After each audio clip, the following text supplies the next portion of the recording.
Hey guys, J19 brought to you another video, and today we're going to discuss some PlayStation stuff.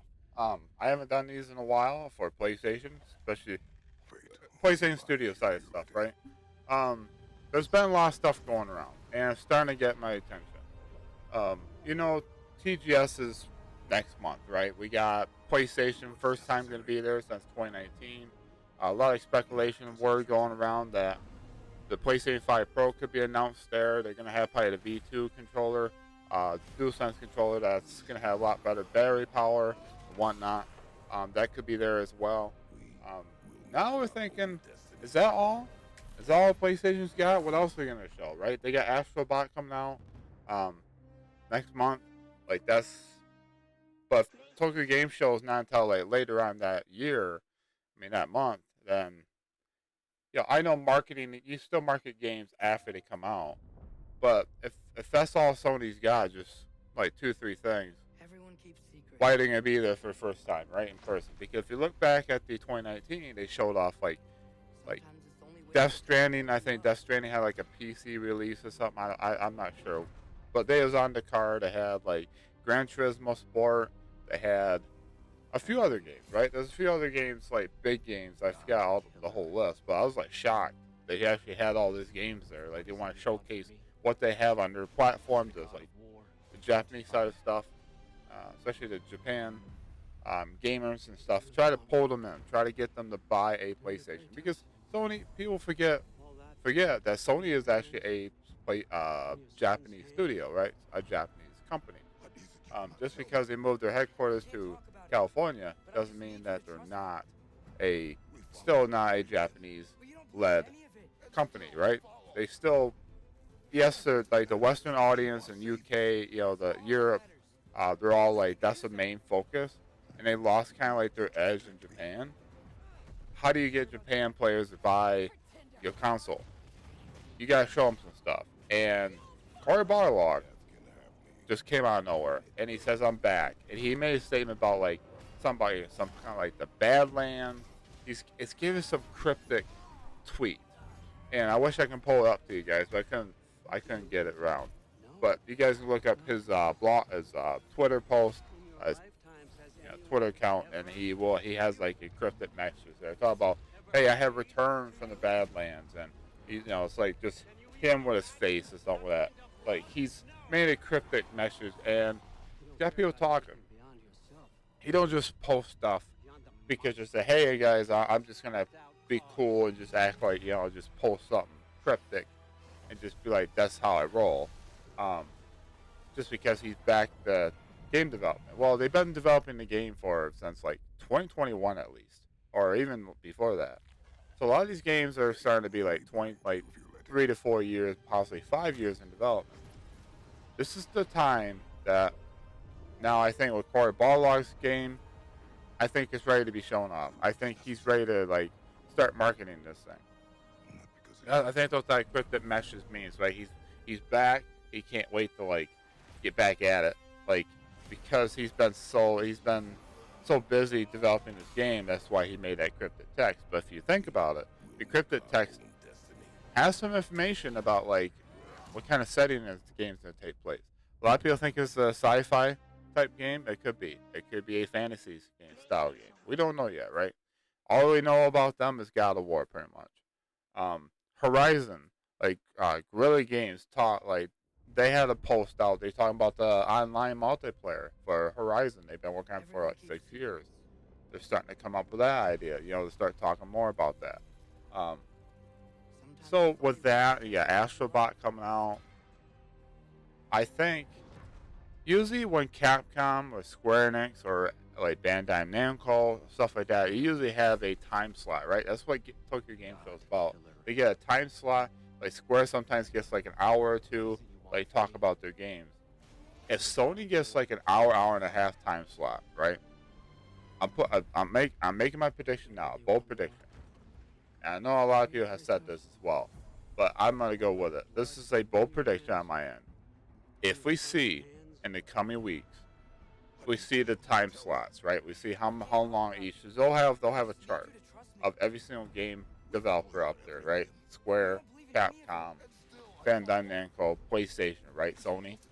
If we see a time slot, they have like an hour and a half of just show off everything they got. 'Cause they're not just there to talk about Sony like DVD, not DVDs, but like the Ultra HD players and their TVs and stuff like that.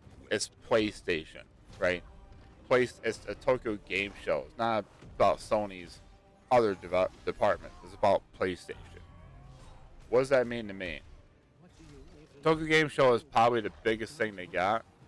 They could do a PlayStation showcase, and I think this is a good way for them to come out with a bang.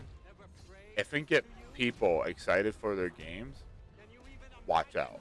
I mean, this is what we've been waiting for, right?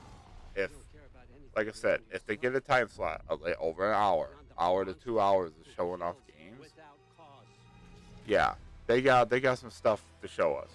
I know Tokyo Game Show is kind of like it's like way early in the morning for me. It's like I can't watch it live, so it's like what I plan on doing is if you have a PlayStation showcase, I'll just watch like the trailers and stuff. Like maybe we'll get trailers. I'll find out what's been shown.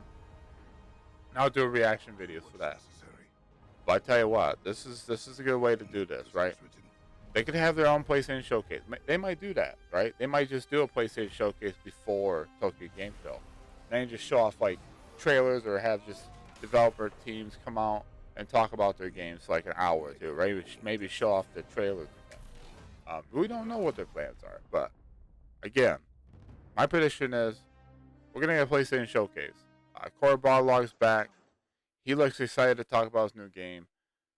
We got Guerrilla Games talking about their online Horizon game a little bit, little details about that. We got some hints and stuff like even Neil Druckmann a few weeks back, a couple months ago. He talked about his upcoming game. He can't wait for people to like see it. He wants to see people's reaction to it. It's like their most ambitious title yet. And we got like Ghost of Tsushima too. Like that's been confirmed by a lot of sources. Like Jason Schreier talked about it. Jeff Grubb talked about it. Like yeah, Ghost of Tsushima 2 is in development, which makes sense, right? Because the successfulness of Ghost of Tsushima. Now, to me, this means a PlayStation showcase or some kind of event. They're going to show off some of these games. What better way to go out with a bang for this year at Tokyo Game Show and try to win over the Japan side of gaming? For us, if you live in the United States, you ain't gonna be watching this live unless you like change your sleep schedule. If they do decide to do a PlayStation showcase before a Tokyo Game Show, that's fine, Danny. But I think everything's leading up to a point where they're gonna showcase all their games, what they have coming up for the PlayStation 5. They want to push the PlayStation 5 brand. Because the physical report came out, and the PlayStation 5, yeah, it reached 61 million units, which is impressive. But the sales is starting to come down more. I've seen a lot of like people's comments about that. Somebody made a statement where it's like, what would make you come to PlayStation 5? What would finally get you to get PlayStation 5, right? It's the library, right? People want to see big name titles. A lot of issues I'm seeing is a lot of the titles we have for the PlayStation 5 are also on PS4, like God of War Ragnarok, Horizon Forbidden West. Trying to think, like a lot of third-party games, like Resident Evil 4, all those games, right? Not Final Fantasy 16, that was PS5 only. Final Fantasy 7 Rebirth, that was PS5 only. Ratchet and Clank was Rift Apart was PS5 only for a while. They had Returnal, Demon Souls, you name it, right? We got all those games for PS5, but a lot of current players are like that don't have a PS5. Yeah, it's like I can play majority of the games I love on PlayStation 4. Why do I want to upgrade to a PS5? On top of that, it's $500 still.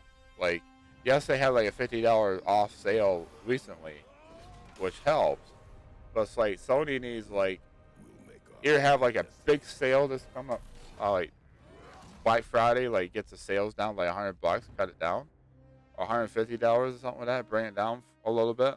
So a lot of people say, hey, it's the cost of the system's too much. If they can bring down the cost of the system by like 20 to 30%, I'm sold. Like, that's another issue. But it's mostly just games, right? There's that old meme going around. It's like, oh, Everyone PlayStation 5 has no games. I mean, it does. You get to play like the higher quality games of sometimes versions of these games like God of War. Like, I seen comparison shots of Horizon Forbidden West between PS4, PS5. PS5 blows it away. Um, so yeah, you can play a lot of these games on PS4, but you're not getting like the best version of it. You're not playing like the best, you know, best features that the game offers. Like Resident Evil 4 Remake, I was playing that DLC last night, and you don't really want war. I just like not DLC, but it's like you can feel every footprint, feels every footstep. The game looks sharp, looks amazing on PS5. I was just looking around and go, wow, this game just looks so impressive. Um, it's just like I like to do sense of controller features, and that's one of the reasons why I bought PS5. Other than like Final Fantasy 16 blew me away, and of course, Final Fantasy VII Remake Part 2. I told people it says 2019 is going to be a PS5 only title. They thought I was nuts, but here we are. Um, but yeah, I get it. It's this time for Sony to come up with some games and start pushing the marketing for PS5. This PS5 marketing, let's face it, has been kind of slow way down, right? They haven't really done a whole lot to keep their marketing up for the console. Other than the Slim, right? The Slim model's out. That's their main focus. So I guess that's their marketing ploy for the last few months. Is, hey, the Slim's out. But we need to see more games, right? I get it. We need to see more games, and I agree with you guys. It's time. We're going to be entering year 4 starting November this year. So, with that said, I know I rambled on a little bit. I just want to like get my point across about why I think PlayStation 5 games are coming. I think that Sony is about ready to start showing some things. Like Barlog's back, Guerrilla Games. Yeah, Neil Druckmann a while back talking about his upcoming game, how excited he is. It's just a lot of points to like something's happening. Like PlayStation's at Tokyo Game Show. So with that said, let me know in the comments below what you guys think of all this. You guys think that Cory Barlog's cryptic meshes is not anything to be excited about? Is it just him just playing like being himself, like just say, hey, I'm back for the Badlands, ready to go back to work. For I forgot the whole statement, but it's like it's really cryptic. In the Guerrilla Games, you know what you guys think of the online Monster Hunter type game where hunt down machine monsters, they're gonna be tough, and stuff like that. I didn't really read the blog post about it, but I was like, hey, that's interesting. You know, they're talking about it now. Like they're being like, hey, this is real. So things are starting to happen. Things are starting to happen. I'm excited. We're starting to get a little word here, little cryptic messages here. So I'm excited about this. Can't wait. Maybe Sony will have a game or two at Gamescom because Gamescom is August 20th. I got Monster Hunter Wilds I'm looking forward to. There's some new game reviews. You never know. Maybe Sony will have a couple big games at Gamescom, and they talk more about it at Tokyo Game Show. So I think the PlayStation 5 at the second half, like starting 2025 and beyond, we're going to get some games that's going to blow people away and get them on board because Sony needs this. Because, yes, congratulations, PS5. You're on 61.5 million units sold. Amazing. But to push it to 100 million, right, to get the extra 40 million people on there, how do you do that? You got to show off some games. What's come out in the next couple of years? People want to know. I'm interested. I'm curious. I'm ready for new games. I got a lot of games that I need to play yet. Backlog is killing me. But PlayStation Studios really got my attention the last few years, and I can't wait. So with that said, let me know in the comments below what you guys think of all this. What are you guys excited to see? You guys want to see Ghost of Tsushima 2?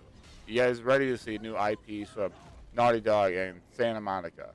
What else are you guys interested in? You guys are interested in the online Horizon game where you hunt down machine monsters with the friends and stuff?